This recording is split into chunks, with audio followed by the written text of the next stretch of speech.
Kukumustahin namin kayo maya-maya lamang po. But we would like to know kung para kanino ang inyong mapapanalunan at kanino nyo ibibigay.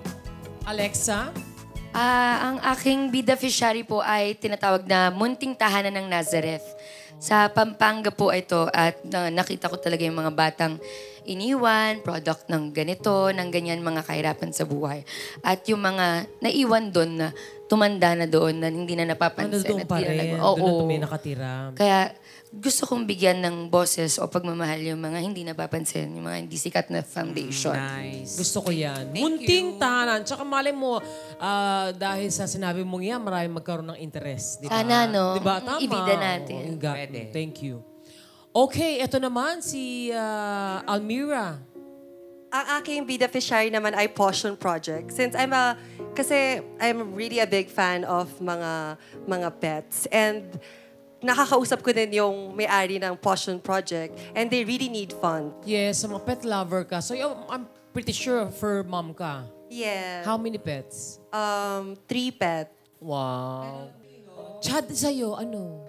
Ang beneficiary ko, ito malapit sa puso ko, ay yung Philippine Foundation for Breast Care Incorporated. Yes, kasi my mom was a breast cancer victim. So, pinangako ko sa sarili ko noon na pag nagkaroon ako, tutulungan ko yung mga katulad ng nanay ko ng pinagdadaanan. Kasi hindi madali ang pinagdadaanan pag meron kang breast cancer. Yes, tama ka dyan.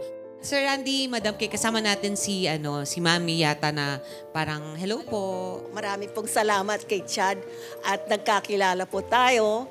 At marami pong sasabihin namin na kung ano man po ang mga matatanggap po ay tuloy-tuloy po yan sa mga pasyenteng aming inaalagaan. Kami po ay pwedeng magbigay ng free mammogram. So kung meron lang number na masasabi ko, Sige po, sabihin nyo na. Banggitin nyo na po yung number. 0917-867-7624. May message lang ako para sa ating CEO ng Kasuso Foundation. Whatever happens po sa contest na to, I'll pledge 50,000 for the foundation. Galing siya. Alright. Maraming salamat Thank you po, very much ma'am. po. Thank you po.